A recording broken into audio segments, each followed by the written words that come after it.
Voilà, mesdames et messieurs, c'est avec beaucoup de plaisir à chaque fois quand nous devons nous retrouver sur le plateau des Télé 7 pour passer justement ces petits moments ensemble avec vous pour faire la réflexion autour, bien sûr, des différentes questions d'actualité qui dominent depuis un certain temps la sphère politique, pourquoi pas économique, de la République démocratique du Congo. D'habitude, à travers votre magazine Libre Opinion, nous avons toujours l'habitude et cette occasion de recevoir les différents analystes venant bien sûr des différentes grandes formations d'écoles politiques. Ensemble avec eux, mesdames, messieurs, nous allons voir dans quelle mesure nous serons obligés plutôt de faire des analyses responsables pour aider justement cette république de pouvoir avancer. Que vous soyez de gauche et de droite, ce qui est plus important, c'est de regarder tous dans une même bonne direction pour que cette république essaie un peu d'avancer. Parce qu'aujourd'hui, nous sommes déjà au-delà des 60 ans. Ben, vous savez, imaginez un monsieur de 60 ans, au jour d'aujourd'hui, il a des petits-fils. C'est le cas aussi avec la République démocratique du Congo. C'est pour dire que non, déjà avec cet âge, on suppose avoir déjà atteint la maturité. Et finalement, on avance déjà tout doucement vers la tombe parce que nous venons d'un point pour en arriver vers d'autres points. Alors, mesdames, messieurs, sur ces plateaux, je ne suis pas seul. Je suis bien sûr avec mes différents invités qui m'ont honoré, mais cela n'empêcherait en rien à ce que nous puissions d'ailleurs vous rappeler les différents sujets que nous avons alignés pour vous, qui feront d'ailleurs la beauté même du débat cet après-midi sur les antennes de Télé 7 à travers votre magazine Libre Opinion.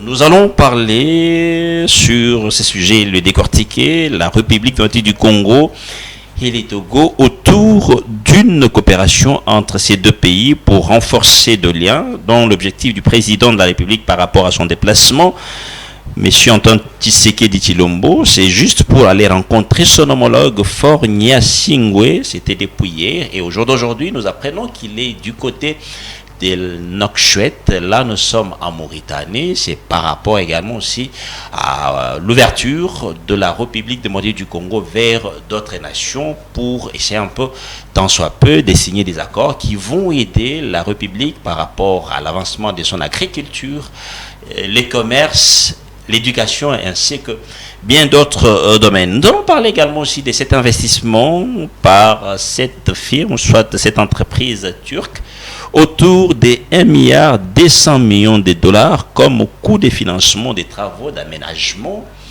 de l'aéroport international d'Ndjili, dont ces contrats de gestion par cette dernière, je parle de la firme, c'est autour de 29 ans. Déjà, à ces niveaux-là, ça divise. Il y a les uns qui sont pour et il y a les autres également qui s'affichent en faux par rapport à cela. Nous allons également aussi aborder la liberté provisoire accordée au conseiller plutôt de Moïse Katumbi, Salomon S. Kadela, dont son état de santé dégradant, c'est l'une des raisons qu'il a bénéficié justement de cette liberté provisoire. Et nous allons également aussi parler de l'ancien président de l'Assemblée nationale, l'Assemblée plutôt provinciale, je cite, de Kinshasa, Godin Poy, qui souhaite que le chef de l'État nomme les gouverneurs. Voilà, mesdames et messieurs, ce sont ces quelques sujets que nous avons alignés ensemble avec mes invités qui vont par moments se retrouver entre comme étant des co-débatteurs. Cela n'empêche en rien à ce que je puisse déjà rapidement vous rappeler les différents invités qui ont quand même accepté de répondre et de passer sur ces plateaux pour faire des analyses à la hauteur de leur compréhension pour aider justement la population congolaise. Je commence par celui qu'on appelle Maître Wilson Munzemba Nganga Maele, membre de l'ICOR. Bienvenue. Merci beaucoup Yvon, merci à tous les amis qui nous sommes tout autour de cette table. Je crois que le temps est venu pour qu'on puisse débattre et pour d'écouter l'actualité de notre pays.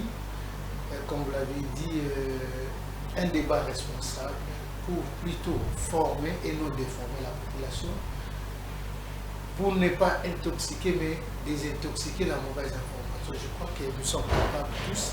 Et amener la bonne information potable. La bonne information potable. Comme vous en avez l'habitude de le dire ainsi. Ok. Merci, je poursuis. Nous sommes honorés par la présence de l'honorable Bouchabou, président fédéral de l'UDPS Kasaï. Bienvenue. Merci, monsieur le journaliste. Je salue la présence de mes co-débatteurs. Je rappelle que je suis président fédéral de l'UDPS Kassai 1. Oui, très bien. Aussi honorable député élu de la circonscription de Moueka. Très bien. Rapidement, quelles sont vos impressions au regard des différents sujets que nous avons alignés, lesquels feront d'ailleurs la beauté du débat tout à l'heure entre vous, les co-débatteurs, qui vous êtes mes invités. Je serais bien intéressé à écouter les amis et apporter aussi ma petite contribution. Et aussi sont là pour vous écouter. Voilà, merci, je poursuis. Bienvenue à celui qu'on appelle Homo. Hein. Moi, je suis Kanda, lui aussi s'appelle Kandampoy. Dieu merci, analyste politique. Bienvenue. Bienvenue, cher Homo, et je salue tous mes co-débatteurs et je salue en même temps tous nos téléspectateurs de partout où ils nous suivent. Merci beaucoup, mais sinon, ça fait quand même un bel Ça urette. fait un bon bout de temps, mais voilà, vous avez changé d'adresse. Voilà. Mais ce n'est pas pour autant que nous vous avons oublié. Voilà pourquoi, lorsque vous nous avez lancé l'invitation, et nous voici, nous sommes là pour parler République. Merci beaucoup et on termine avec cette présentation. Bienvenue à celui qu'on appelle Serge Taboko, pasteur, cadre et communicateur SID, la Mouka de Martin Fayoulou. Bienvenue. Merci beaucoup une fois de plus, cher compatriote Yvon, pour l'invitation. Ça fait longtemps. Nous rendons grâce à Dieu, grâce à lui que nous sommes là. On s'est vu encore après beaucoup de temps. Permettez-moi, comme d'habitude, de dire merci à Dieu. Oui. Parce que nous vivons dans un espace géographique qu'on appelle, entre guillemets, la République démocratique du Congo, où tous les indicateurs de la gestion moderne sont rouges. Nous sommes sécurisés grâce à Dieu. La mobilité des Congolais, c'est grâce à Dieu. Le social des Congolais, c'est grâce à Dieu. Je peux vous rappeler juste dans un passé récent, il y a eu un naufrage ici à Maroubou, une balinière, qui a été noyé sous la barbe des services de l'État, entre guillemets, des gens qui sont là chaque jour pour rassonner nos compatriotes qui font des mouvements de va-et-vient. Mais ce qui a dérangé l'opinion publique, c'est que aucun mécanisme de sauvetage, aucun enjeu mis en place par le régime. Et ce qui se prétendrait hier, ils sont là pour le peuple d'abord, ils sont là pour défendre les intérêts de la population. Malheureusement, on regardait, on observait comment la balinière s'est noyée, comme dans un film de Titanic. Donc quand j'ai vu ça, et le sentiment qu'on avait, c'était de quitter ce pays, d'aller ailleurs. Maintenant nous avons décidé, nous avons dit non, on ne peut pas fuir ce pays. Peut-être Dieu a voulu que nous soyons là pour porter un plus. Parce que si vous interrogez ceux qui ont vécu dans ces pays dans les années 60, ils vous diront les contrées, ils vous diront toujours les pays. Il faisait beau vivre ici. Merci. Chaque jour, quand vous vivez dans ces pays, et si vous racontez des jeunes, ils vous disent toujours il faut fuir, ils jouent les jeux de vélotérie pour fuir le Congo, parce que nous voyons comme si nous sommes dans un affaire.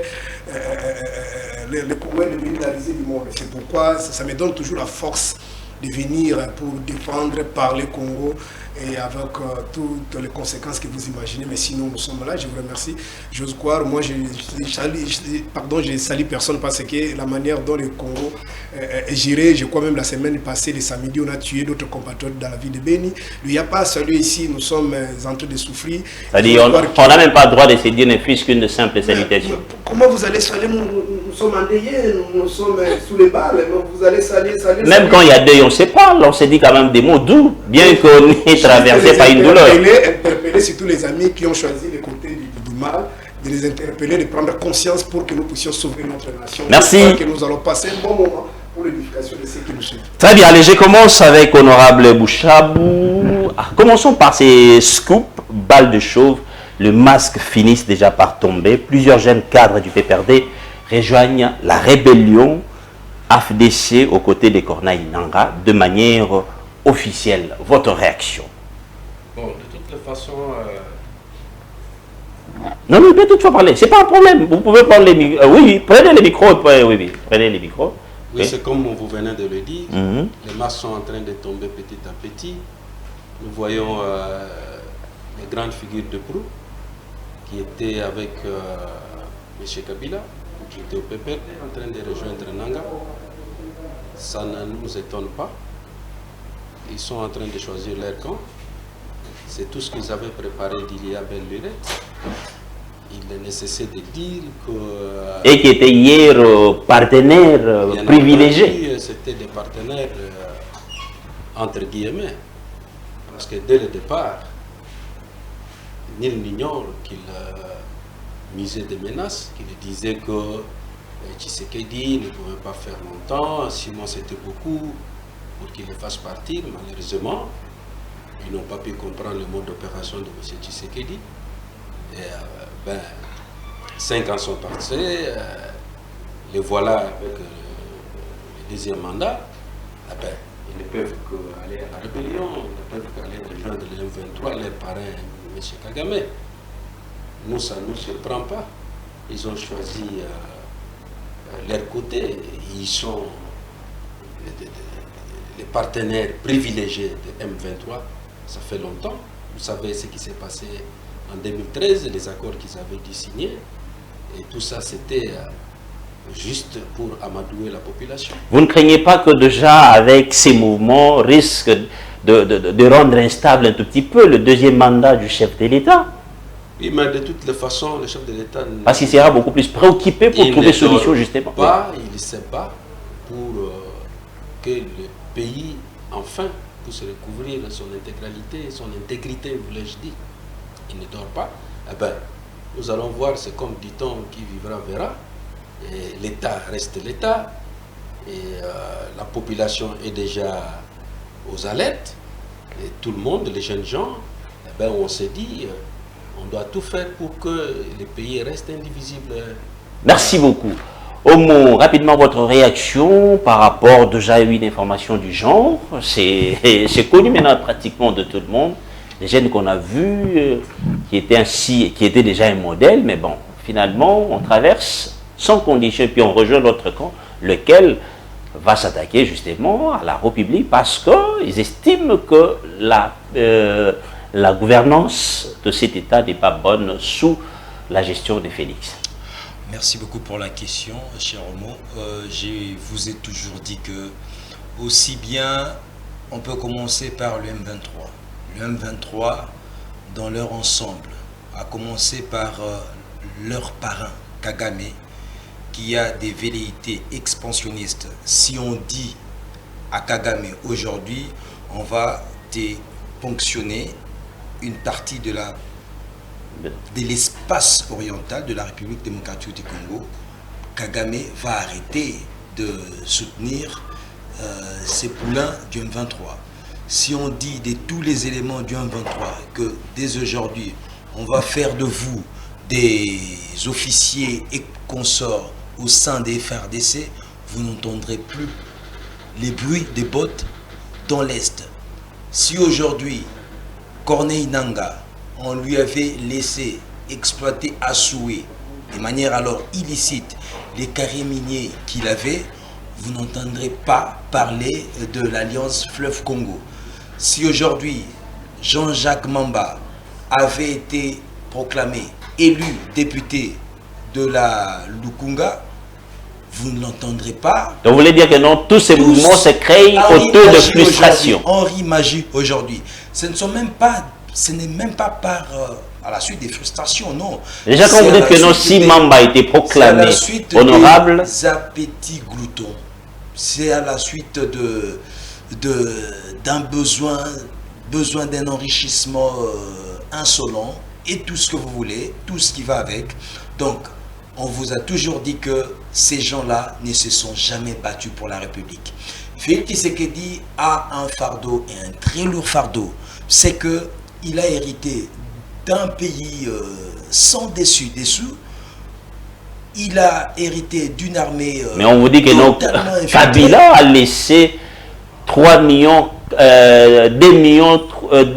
344 010 km² au président Félix Antoine Tshisekedi. Avec... Au jour d'aujourd'hui, avec la présence de ces forces négatives dans le entre guillemets entier, mais avec tous les ingrédients réunis pour que le pays soit en miettes. Voilà la réalité. Kabila avait tout fait pour que, au bout même de 2-3 ans, que le pays soit totalement balkanisé. Parce que ce ne sont pas des accusations gratuites quand vous dites aujourd'hui, quelqu'un qui a laissé le pays. Henri Magie a toujours appelé, excusez-moi, Olive Lembe comme maman. En tout cas, Olive Lembe était prête à porter Henri Magie. Comme ça, aujourd'hui, Henri Magie, il est où? Il est avec Corneille Nanga. Corneille Nanga. Maman dans les cadres du parti auquel il appartenait.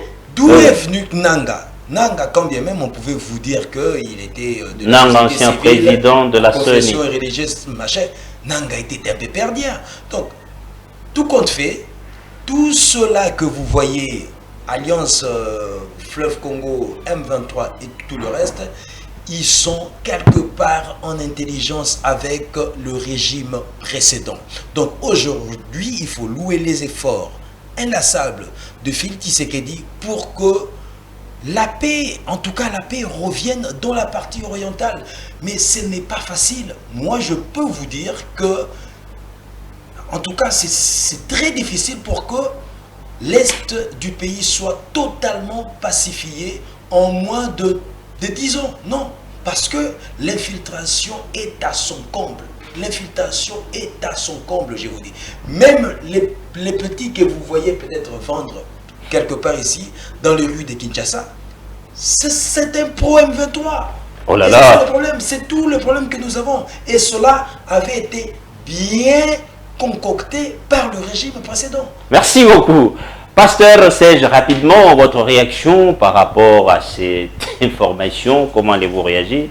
Quelles sont les analyses à votre niveau en voyant ce jeune qui traverse sans condition? D'abord, c'est difficile, hein? Mais ce que je ne souhaiterais pas qu'on puisse aborder, c'est lorsque vous tentez d'insinuer les organisations. Au Congo, conformément à notre constitution, l'infraction est individuelle. Je ne pense pas que ceux qui partent prendre les armes, ils partent au nom des plateformes. Mais nous pensons, si ma mémoire ne me trahit pas, dans les années 2002, il y a eu les organisations officiellement, notamment l'IDPS, qui est allé signer des accords avec Kagame. L'IDPS a rejoint même l'RCD officiellement, c'est qu'on dit tout le monde, pour ramener Bemba et Kagame sur la table de négociation, c'est-à-dire pour respecter les accords de Sun City. Donc, alors, quand les individus partent là-bas, ce qui me dérange, c'est que les gens qui prétendent diriger, ils viennent mentir. En 2019, notre compatriote Félix Tshisekedi nous a dit, je crois que c'était le 22 septembre 2019, hormis des déclarations, Kabila c'est un homme, un partenaire crédible, tout ce que vous avez attendu. Kabouya Lingala, il a dit même Kabila Tali nous a donné le pouvoir. Kabound est allé plus loin. Lingala, il a dit c'est lui qui va nous demander de se séparer avec Kabila, c'est un sorcier. Et Félix a voulu organiser même une année d'attenance, fêter ça, on avait budgétisé, il y avait même un montant, si c'est des 6 millions, si ma mémoire ne trahit pas, je crois, les jours là, j'ai suivi même Noël Tchani qui a voulu se suicider, il a dit, si vous osez faire ça, moi je vais me pendre. Donc, et aujourd'hui, venir encore écouter les colibés, il a trouvé, mais Félix a dit qu'il a trouvé une armée organisée, structurée, je ne sais pas si vous les contredisez. Dans un passé récent ici, on pose la question, je crois pas, sa porte-parole, la dame là, il dit, est-ce qu'il y a quelque chose que vous regrettez ici? Ce que je regrette amèrement, c'est d'avoir séparé avec ses amis de Kabila, c'est-à-dire, il regrette la séparation avec Kabila. Mais ceux qui viennent ici, dire des choses, c'est comme si je ne sais pas s'ils sont derrière Félix Tshisekedi, parce que Félix il regrette, il a toujours besoin de continuer avec Kabila, mais ils ont un discours contraire. Est-ce que si c'était pas dans la logique où il espérait qu'ils le regardaient tous dans la même direction, mais faisant chemin, c'est là qu'il va constater que les amis sont des partenaires, ne regardaient pas forcément dans la même... Quand politique parle, quand vous analysez les acteurs politiques, il ne faut pas les analyser seulement dans leur agir, surtout aussi dans leurs propos, dans leur discours. Félix n'a pas dit, si c'était dans cette logique-là que vous abordez, il allait dire, j'ai pensé travailler avec les amis, ils avaient des arrière-pensées, c'est pourquoi nous sommes séparés. Il n'allait pas regretter parce que lui, il avait de bonnes intentions, malheureusement, les autres n'étaient pas dans la même direction que lui. Là, il allait dire comme ça. Mais lui, il a dit... Alors, c'est vous qui pensez peut-être. Mais Félix a dit il continue à regretter pour avoir séparé avec Kabila. Sinon, il allait dire non, je pensais que ces gens-là, mais malheureusement, alors, pour l'intérêt de la nation, nous sommes séparés. Il n'allait pas regretter, mais il continue à regretter. Et en dehors de ça, je rappelle pardon, aux amis qui sont au pouvoir. Lorsqu'on prend le pouvoir, parmi les missions, les rôles d'un gouvernement, notamment, c'est de corriger des erreurs. Et il dit, avec beaucoup de légèreté, il dit que cette infiltration est atteint son comble, même dans 10 ans, ça sera difficile de terminer ça. Bon, c'est-à-dire vous êtes convaincus, vous êtes ici, vous avez toutes les informations qu'il y a des infiltrés. Mais qu'est-ce que vous faites avec ces infiltrés? Mais pourquoi vous le posez? Aujourd'hui, vous avez les mallettes du pouvoir, les leviers du pouvoir. Il dit même un petit qui va de brochette, là, c'est un infiltré. Mais pourquoi vous l'arrêtez pas? Vous savez qu'il y a un petit là qui va de brochette, c'est un infiltré. Même si vous avez tous les ingrédients avec vous, c'est pas aussi... C'est un discours démagogique. C'est un... Oh là là, oh là là, oh là là, oh là là. Quand tu parlais de structure... Vous allez réagir dans votre je vais l'aider. Il n'a pas l'information que pendant que nous parlons ici à Goma, non, je vais le blaider. Il n'a pas l'information. Pendant que nous parlons ici à Goma, la cour d'ordre militaire à Goma est en train d'auditionner des officiers. Merci beaucoup. Il y a même celui qui venait d'être condamné pour capitulation devant l'ennemi. Je viens de... Ok, merci, vous l'avez filé l'information. Vous le laissez d'abord avancer avec son argumentaire. Non, je suis là, je vais protéger tout le monde. Vous allez réagir dans votre... Ça s'appelle des colibés. Même dans un pays moderne, même en France, partout dans les pays civilisés. Vous arriviez déjà à la fin, oui. Même dans les pays civilisés, lorsqu'il y a qu'il y a des informations floues, on peut toujours interpeller les officiers pour les demander. Ça, c'est pas du nouveau, si on interpelle un officier. Mais ici, vous dites que... Voilà, vous les laissez, mon ami. Vous les laissez. Ici, vous les laissez. Lorsqu'on interpelle quelqu'un, c'est pour l'interroger. C'est l'interrogatoire. On peut juger quelqu'un, cela ne veut pas dire qu'il est condamné. On peut te juger, après on dit qu'il est innocent. Mais c'est en fonction des éléments dont ils sont en possession. Les éléments d'information dont ils sont en possession sur vous. Le cours qui tient aujourd'hui, on l'a tenu ça avec Félix et Papa Tshisekedi de paix à son âme, lorsqu'ils nous filment tous à l'opposition. Parce qu'on n'avait pas les manettes du pouvoir. On pensait qu'un jour on arrivait. Ouais, ce qu'il dit là, si un jour, je le dis à la caméra, je regarde ta caméra, est-ce que Fayoulou ose faire, il a l'impérium et qu'il tient de tels propos, moi j'ai démissionne. Très bien. Parce qu'on prend le pouvoir, c'est pour corriger. Et lui dit que même dans 10 ans, on ne trouvera pas la solution. Mais chaque mois, ils sont payés. Félix, il n'a pas des arriérés, il est payé chaque jour. À la présidence, là, les gens touchent leur salaire chaque jour, chaque mois. Ils sont payés, mais pour résoudre le problème de la sécurité, il dit que même dans 10 ans, ça sera impossible. Parce qu'il y a le filtre. Mais c'est ce que vous venez de dire. Mais démissionner. Ce ne sera pas facile. Merci. Mais démissionner. Voilà, merci. C'est impossible, c'est pas facile. Ok, merci. Mais démissionner. Merci beaucoup. Qu'est-ce que vous faites là? Est-ce que je peux récupérer la parole? Wilson Munzemba, allez. Rapidement, allez là, je vais aborder cette question avec vous autour... Ils sont à quoi, ils parlent la même chose, j'avais quand même quelque chose à dire. Non, je pense que nous sommes dans des analyses. Ce qui est important, on peut également se diverger, mais l'essentiel c'est de... Je termine en disant qu'il y a les préalables. Il y a les préalables parce que quand nous sommes allés à San City, après l'autopsie, on s'est rendu compte que si les Congolais prennent des armes, notamment l'illégitimité des animateurs des institutions. Merci beaucoup. Élections similaires. Un processus hypocrite. Vous ont nommé là-bas entre vous. Et ceux qui sont faibles, on ne le fera pas. Mais ceux qui sont faibles feront toujours comme ils ça faire. Merci beaucoup. Les autres, Wilson, tout le monde, 95% de la classe politique sont passés sous les mamelles. Kagame se veut prendre des armes, malheureusement. Merci beaucoup. Organiser les choses. Merci. Que les membres et les autres. Puis ces membres aussi, c'est l'union sacrée. Merci beaucoup. Déjà de Kabila. Merci. Même Wilson, rapidement, votre réaction. Vous avez suivi l'aéroport international d'Indjili sera bénéficiaire d'un montant d'ordre de 1,2 milliard par cette firme turque, dont la gestion sera d'ailleurs sous leur main pour 29 ans. Cette question taraude les esprits de beaucoup de Congolais, mais ça divise. Les uns sont pour, les autres craignent que cela soit déjà un bradage. Merci beaucoup Yvon. Je crois que c'est la société humaine, tout est permis. Mais je n'ai pas reconnu Taboko, d'abord trop bavard, je n'ai pas compris, il n'est pas comme ça. Peut-être qu'il a une crise de communication, ça fait un bout de temps qu'il n'a pas prêché à l'église, il devait commencer à prêcher ici. Parce qu'il a au moins là, il n'y a personne qui va lui interdire ça, oui. Il n'y a que les amens qui va revenir sur lui. À la fin, il y aura les cotisations, on va donner l'argent et puis il va sortir avec. Et ça sans payer les taxes pour la République.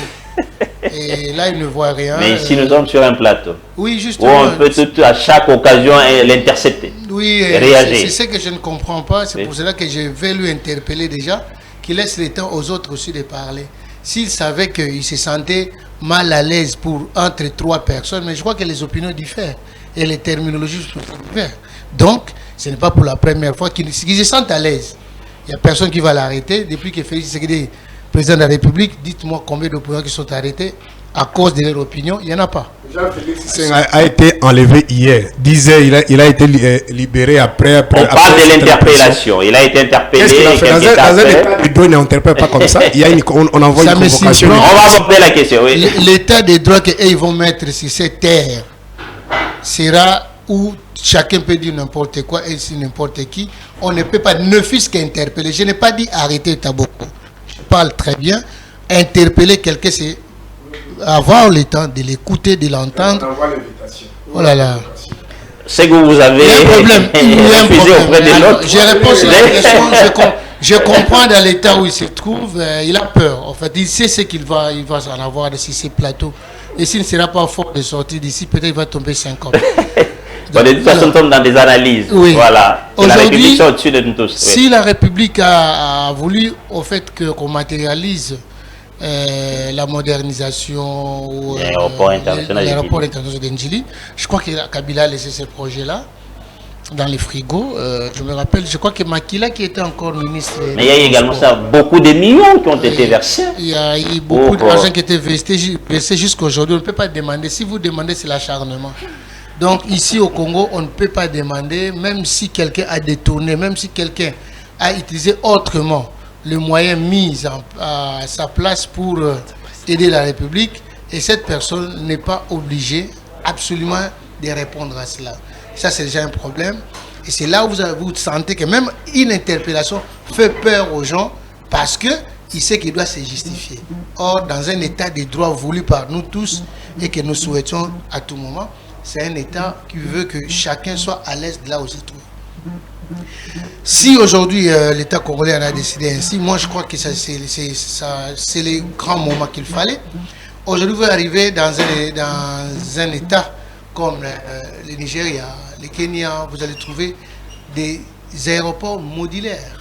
Et si le Congo est encore reculé à cause de la mauvaise foi des gestionnaires de la République. Avec un flotte vieux là. Et évidemment, ça c'est déjà un problème parce que lorsque les infrastructures ne répondent plus aux normes internationales, vous verrez que même les grands avions ne peuvent pas atterrir en Djili.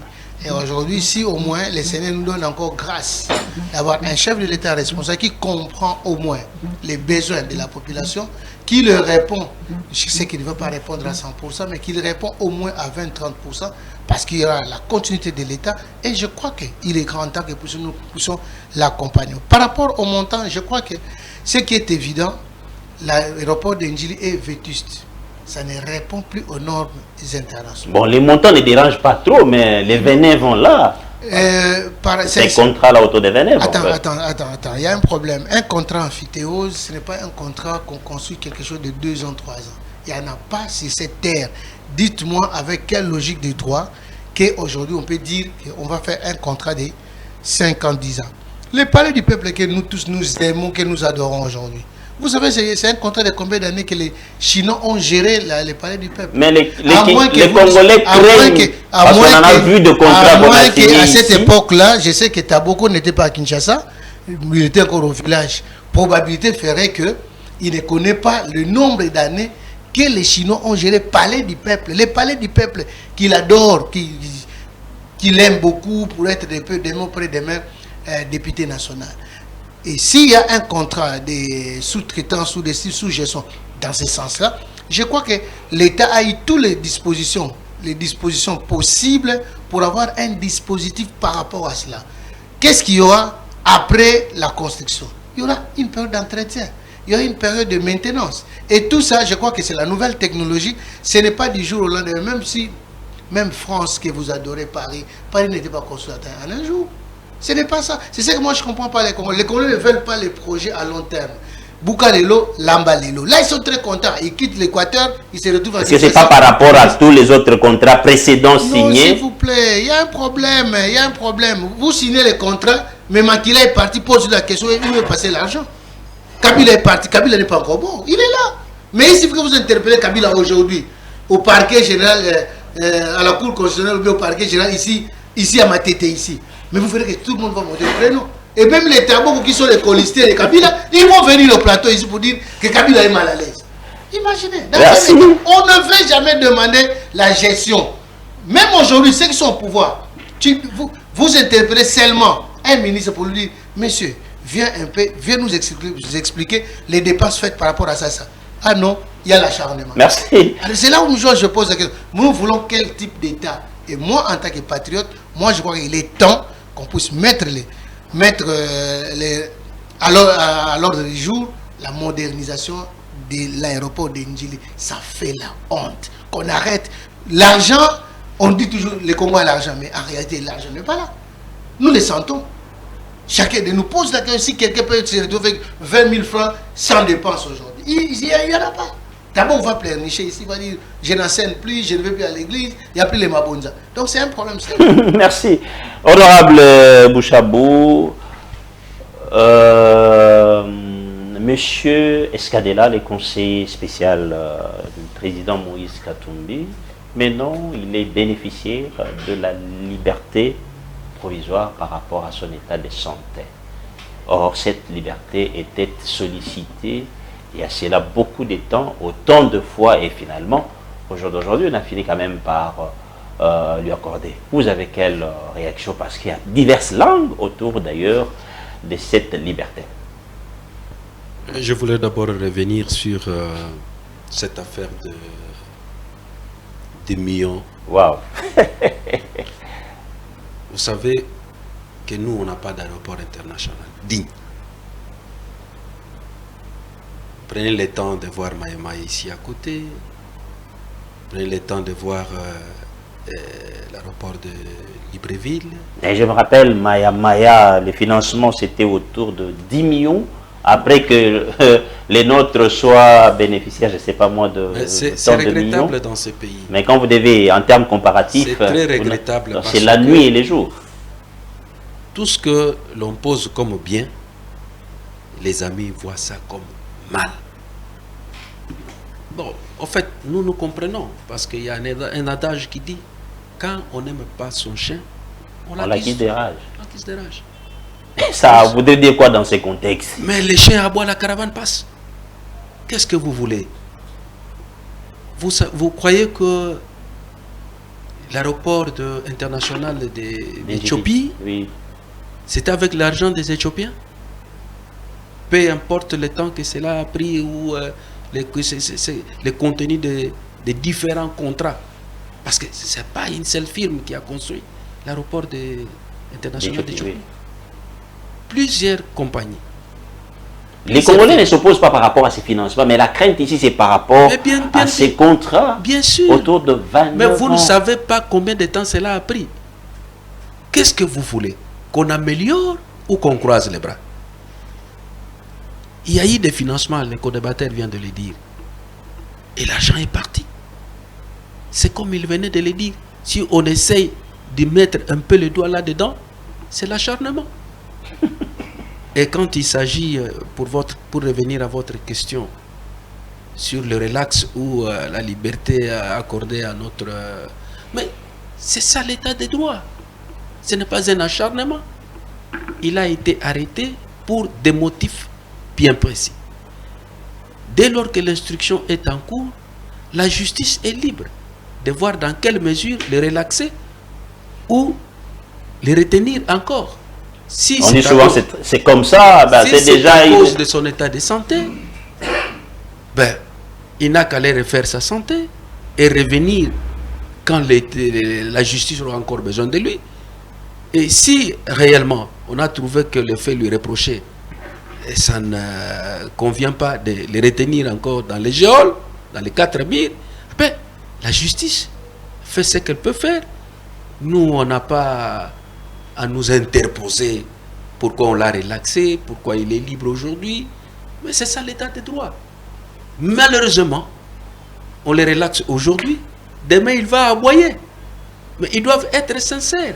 Sincères, c'est-à-dire, vous êtes malade, vous faites soigner, après vous êtes fait soigner, vous revenez calmement répondre de vos actes.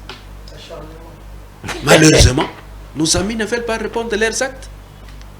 Ils parlent de l'acharnement, toujours le nouveau concept. Merci beaucoup.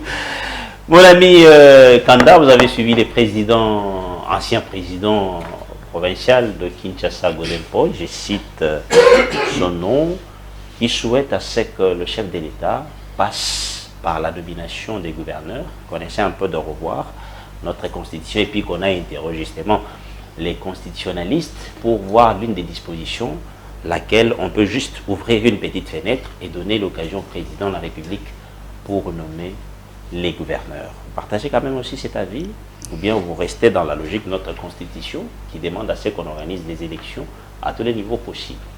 Bon, merci pour la question. Je crois que M.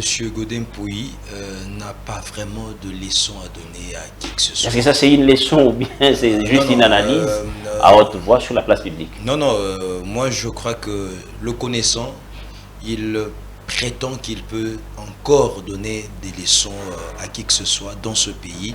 Je crois que c'est très malvenu, il est très mal placé. Nous l'avons vu à la tête de l'APK, de l'Assemblée provinciale de Kinshasa, où il a fait piètre figure.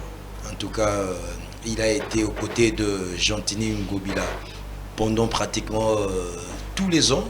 Et c'est vers la fin, lorsque ils ne se sont pas accordés par rapport à Dieu seul sait quoi, et qu'il a pu manifester, on va dire, cet acharnement-là sur Ngobila. Et aujourd'hui, il vient pour dire que non, que l'on passe, qu'il n'y ait pas des élections pour avoir des gouverneurs et tout, que l'on passe par des nominations. Je crois que voilà déjà, quand il propose ça, il veut que le chef de l'État, en tout cas, viole la Constitution, ou même quand il dit que les constitutionnalistes puissent réfléchir autour de cette question-là. Déjà que... mais il n'a pas dit dans l'intention de violer la Constitution. Tous les il a souhaité assez qu'on aille voir les constitutionnalistes. Non, on n'a pas le temps pour ça, monsieur. On n'a pas le temps pour ça. Les provinces ont des sérieux problèmes de gestion. Des sérieux problèmes. Déjà, la nation tout entière a de gros problèmes. Déjà, le fait que les gouvernements tardent, les gouvernements centraux bien entendu, tardent à sortir, ça pose des sérieux problèmes parce que le gouvernement qui est là expédie les affaires courantes. Et maintenant, les provinces, n'en parlons pas. Est-ce que vous avez vu l'état dans lequel se trouve Kinshasa aujourd'hui? Ça, c'est le siège des institutions. Qu'en est-il de l'arrière-pays? Et les messieurs, je ne sais moi, qu'est-ce qu'il avait pu manger ou boire? Il vient, il dit, les constitutionnalistes doivent s'asseoir pour réfléchir. Monsieur, nous n'avons pas le temps pour ça. Il faut que la CENI, et cette CENI, Kadima doit nous organiser rapidement. Il ne faut pas dire qu'il n'y a pas d'argent pour organiser ces élections-là. Il faut que la CENI nous organise les élections des gouverneurs et des sénateurs. Et voilà, on va avoir des nouveaux gouverneurs. Merci beaucoup. Pour son idée-là, pour je ne sais moi, les constitutionnalistes doivent s'asseoir pour qu'il attende peut-être après 2028, il pourra proposer ça. Voilà. Très bien. Pasteur Serge, vous avez suivi il n'y a pas très longtemps, le gouvernement congolais venait d'élever les moratoires sur la peine de mort ici en République démocratique du Congo contre les trahisseurs de la nation. Est-ce que ça, c'est pas déjà une mesure salutaire pour décourager justement ceux qui veulent se porter en faux contre la République? Merci beaucoup, mais comme j'avais dit tantôt, ils sont en trois, ils répètent la même chose. Alors si je n'interviens pas, peut-être ça risque peut-être de mettre mal à l'aise ceux qui nous suivent. Et de toute façon, ceux qui nous suivent, ils savent déjà Ok. Comment Sinon, chacun va, chacun va intervenir à sa propre ou à son propre sujet. Je crois que permettez-moi surtout que je suis seul et je puisse faire. Non, vous n'êtes pas seul, vous êtes Permettez-moi, je sais que ceux qui nous suivent, ils sont aussi intelligents, ils comprennent. Mais néanmoins, j'ai entendu ici, bon, je comprends. Ils pensent que nous sommes venus faire la comédie à la télé. Les pays traversent un moment non, il sérieux. n'y a pas dit que vous êtes venu faire de la comédie. Non, lui, il a dit tout simplement, bon, je reviens un peu sur ce qu'il a dit. Moi, je n'ai pas assez de temps. Il fait des méli-mélos, il pense que c'est il est à l'église et tout ça. Ils ne sont pas venus faire un débat religieux ici. Nous parlons pays, le pays ne va pas. Vous comprenez, lorsque nous sommes en train de discuter avec vous, ici on parle de plus de 7 millions de déplacés internes. Je vous ai rappelé ici dans mon propos introductif que le samedi dernier, on a tué encore dans la ville de Beni. Mais en même temps, il y a les gens qui parlent ici. Et quand je suis sur tous les amis de l'IDPS, d'abord, permettez-moi de saluer notre aîné Corneille Moulumba. Mais ils ignorent qu'ils ont fait tuer les gens ici. Qui ce? Les gens de l'IDPS. Ils ignorent que ils détestaient, ils étaient contre tout ce que le régime précédent faisait ici. Et quand ils parlent avec beaucoup de légèreté.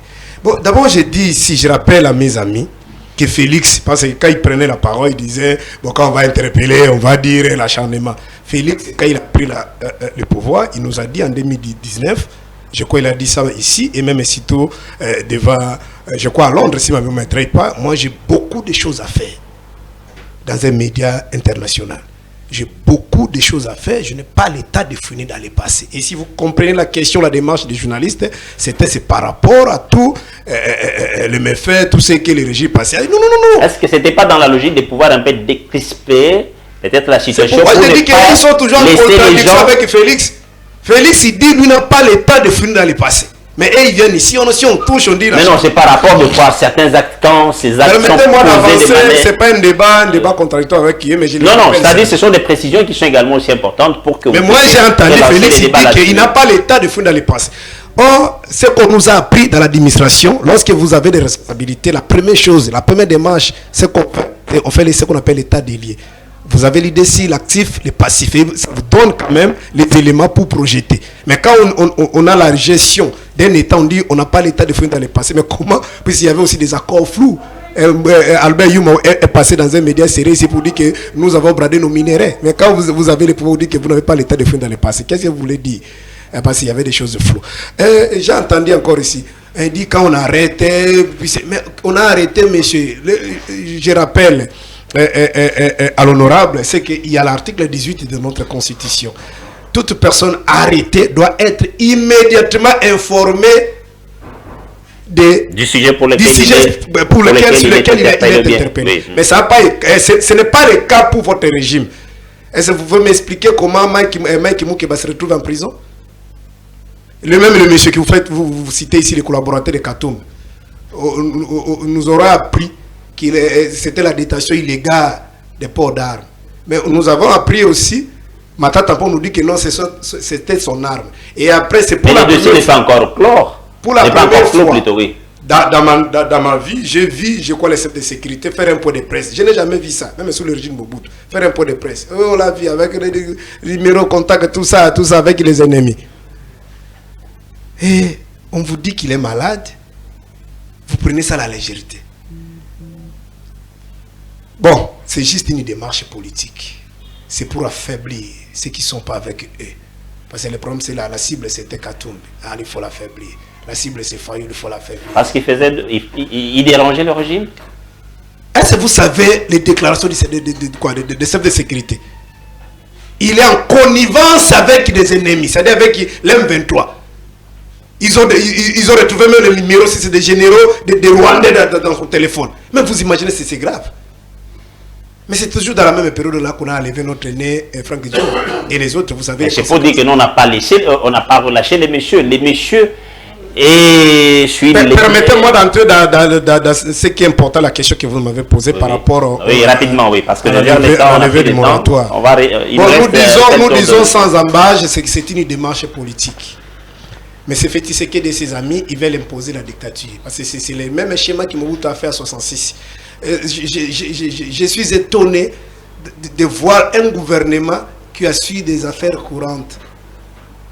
Un gouvernement démissionnaire je ne sais pas, maître, là, quand il va prendre la parole, de nous brandir d'abord la date qu'on a signé ce moratoire-là pour interdire la peine de mort. Parce que ça relève de la loi. Hein, ça, c'est le travail des législateurs, c'est-à-dire l'Assemblée. Vous comprenez? S'il peut nous donner d'abord la date qu'on a signé le moratoire, pour qu'aujourd'hui, un gouvernement démissionnaire... 2003. Moi, je cherche qu'on nous présente d'abord le document qui a signé, je ne sais pas si c'est une ordonnance signée par en 2003, c'était Kabila. Qu'on nous présente d'abord l'ordonnance là. Et il va signer quelque chose qui relève du pouvoir législatif. Bon, je n'ai pas compris, peut-être c'est un juriste qui va nous expliquer. Et aujourd'hui, un gouvernement qui a su déjà faire quoi un gouvernement intérimaire qui prend une décision de haute portée. Le gouvernement n'est pas intérimaire.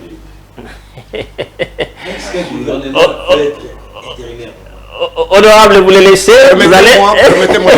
Oui, sinon il se sentira un peu offusqué. Oui, non, c'est pas un problème. Notez. Oui. Un gouvernement vous pouvez noter à côté qui a su des affaires courantes. Permettez-moi.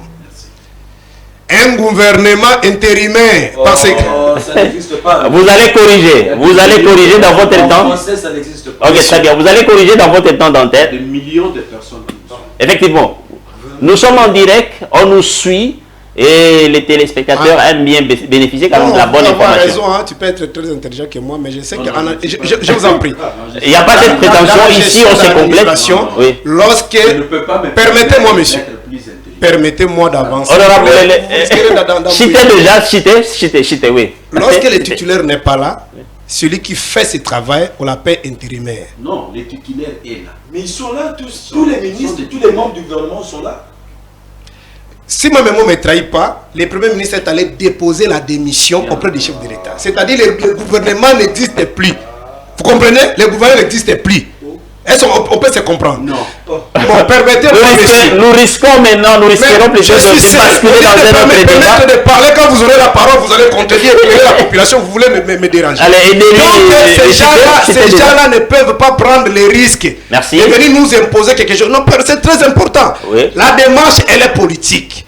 Comme j'ai dit tantôt ici, Félix Tshisekedi veut faire comme Mobutu a fait. Puis vous serez d'accord avec moi, dans les années 66, c'est dans cette période-là que Mobutu a fait fuir Kizenga, Moulele, les autres ils sont partis. Parce que je suis mal à l'aise. Félix Tshisekedi dit ceci, la justice n'existe pas au Congo. On vient de m'envoyer même une vidéo ici. Où la vice-ministre des Transports, je crois des Transports, qui a dit la justice n'existe pas. Pourquoi? Parce qu'on a volé son chaise, on a attribué une autre personne, c'est la ministre qui dit que la justice n'existe pas. Merci. Et vous venez... La justice, est-ce que ce ne sont pas des lois? Est-ce que c'est autour de la table? Pardon? Table, chaise? Pardon? La justice. Quand vous dites mais Félix vous a dit que la justice existe. Même les problèmes de confort, le ministre, il va mettre son nez pour que les journalistes sortent. Et il a mis son nez, les journalistes sont sortis. Et vous prenez le risque de venir nous brandir un truc que vous allez commencer à prendre les gens. Mais on peut sortir l'émission ici, on vous appelle, on dit non, Serge Taboko avec Yvon venez d'envoyer 1000 unités à Willingoma ou bien à Mamba et on vous arrête, on vous pas. Merci. Allez, on nous fait signe qu'on n'a plus le temps parce que là, chacun de vous peut-être 30 secondes pour boucler. Nous sommes derrière, nous courons derrière l'État et puis il y a d'autres programmes qui vont suivre. Allez, parlons un peu justement de cette ronde africaine dont on a vu le chef de l'État entamer. On l'a vu hier, il était chez son homologue Faure Gnassingbé. Et on l'a vu aujourd'hui à Mauritanie là-bas, à Nouakchott, justement pour certains contrats qui seront bénéfiques dans le cadre de la relance de l'agriculture, commerce, éducation. Alors, rapidement votre réaction. Je crois que Félix Tshisekedi veut matérialiser juste son programme, mais j'aimerais répondre à une question qui touche plus la population. Rapidement, 30 secondes. C'est le moratoire. Oui. Un moratoire, c'est une mesure suspensive d'une décision. Et si une mesure suspensive, on peut, s'il vous plaît, c'était en 2000. C'était en 2000. Attendez. Nous risquerons en 2003. Date, c'est pas la 2003, date, c'est le signé par... On parle de l'année 2003. C'est le gouvernement. On vous parle de 2003. Quand 2003, c'est vague. Quand? Comme 2024. Mais en fait, c'est une qui a signé? Justement pour aller tomber sur la date. C'était une ordonnance. Qui a signé? Merci beaucoup. Qui? Joseph Kabila. Merci. Quelle date? 2000. Oh là là. 2020. Ne faites pas pas dit l'exclusivité, c'est débat. Tout le monde doit participer. Quel mois, quel jour? Serge, Honte à vous. Serge, oh là là, on se calme, sinon c'est la fin de l'émission, on doit accorder quand même pas. Il termine déjà, allez, il vous reste 10 secondes. En tout cas, et puis, on se calme, 10 secondes rapidement, oui. Le moratoire est venu de l'Assemblée nationale. Le moratoire n'est pas venu de Kabila. Merci la beaucoup. part des choses. Merci. C'est une proposition qui était venue de l'Assemblée nationale, qui était exécutée par le chef de Je vais, en tout cas, je vais chercher à organiser encore les débats. S'il y a quelque chose Merci beaucoup, merci beaucoup. Attendez, non, non, Oh là là. il ne faut pas lâcher de n'importe quoi. On a pris le temps. Il faut être sérieux. On a pris le ne temps. pas déranger mon Serge, on se calme, crier à la télévision comme un petit enfant. On se calme. Non, mais il faut être sérieux. On se calme. Oh là là, on se calme. Laissez-moi parler. C'est tout. Serge, vous les laissez. Modestie. Nous sommes talonnés par les temps. Pasteur, par modestie, s'il vous plaît. Ok, merci. Serge, respectons les téléspectateurs qui nous suivent. D'ailleurs, on va conclure avec Si vous ne vous. connaissez pas la matière, restez calme. Bon, ça va, ça va. Allez, vous avez 10 Je réponds secondes. sur la question de Félix Tshisekedi. Je crois que le temps a sonné pour qu'on puisse répondre avec l'agriculture. On ne peut pas se développer avec les minéraux. Ça, c'est pratiquement impossible. Merci beaucoup. Donc, aujourd'hui, si le chef de l'État est en train de faire ces périples-là, parce qu'en ramenant la paix sans pain, ça ne va rien ramener. Ça devient une épée. C'est une épée entre Ok. les gens. Donc, Merci. Prochainement, je crois qu'on aura le temps d'inviter les gens qui sont un peu plus calmes, qui n'ont pas un problème avec des églises. Ok, merci beaucoup. Honorable, rapidement, toujours sur la question de Félix. Je voulais quand même revenir sur le mot fort utilisé par le pasteur. Oui. Il ne faut pas dire que le gouvernement est intérimaire. Il n'y a pas de gouvernement intérimaire. Ça, c'est de 1. 2. Félix Tshisekedi n'a jamais dit que dans ce pays, il n'y a pas de justice. Non. Il ne Oui. faut pas dire des choses comme ça. Ça, ce sont des déclarations très, très fortuites. Vous êtes un homme de Dieu. Il faut bien peser vos mots. Il ne faut pas lâcher de n'importe quoi. Nous sommes des linguistes. Les fils d'un petit concept. Eh bien, toute la sémantique est biaisée. Merci beaucoup, mon ami Omo Kanda. Allez, on termine avec vous. La ronde de Félix. Alors, la population commence à dire ça n'est de trop avec tous ces mouvements de voyage. Non, non. Félix Tshisekedi, Ça reprend, apparemment. Félix Tshisekedi est à son second quinquennat. Il a tout intérêt à aller où le devoir l'appelle. Oui. Parce que là, il ne va pas pour une promenade de santé. Non. Il va pour avoir des contrats, pour arracher des contrats qui soient bénéfiques pour la nation, pour le bien-être du Congolais. En tout cas, comme mon co-débatteur venait de le dire là, ce ne sont pas les minéraux qui vont en tout Faire cas, développer cette nation. Uniquement le pays. Vous pensez également aussi à l'agriculture. Les secteurs primaires, c'est ce qui a fait autrefois la force de notre pays. Je parle de 1974 déjà. Nous avions un PIB plus fort que celui du Japon. C'était à cause de l'agriculture. Même du Canada, oui. Tout à fait. Alors aujourd'hui, parce que il a toujours dit que le sol doit prendre sa revanche sur le sous-sol. Ouais. Voilà ce qu'il fait. Donc il n'est fait que concrétiser ces vœux-là. Ces vœux-là de voir le sol prendre sa revanche sur le sous-sol. Merci beaucoup. Allez, on termine avec vous, cher. Merci beaucoup. Vous serez, je crois, un peu clément. D'abord, par rapport au déplacement de Félix Tshisekedi, c'est un déplacement. Allez, vous le faites dans le même timing. Permettez-moi, je résume. C'est un déplacement de taux. C'est juste pour dilapider les ressources des Congolais. Après, il peut envoyer même un premier ministre, même le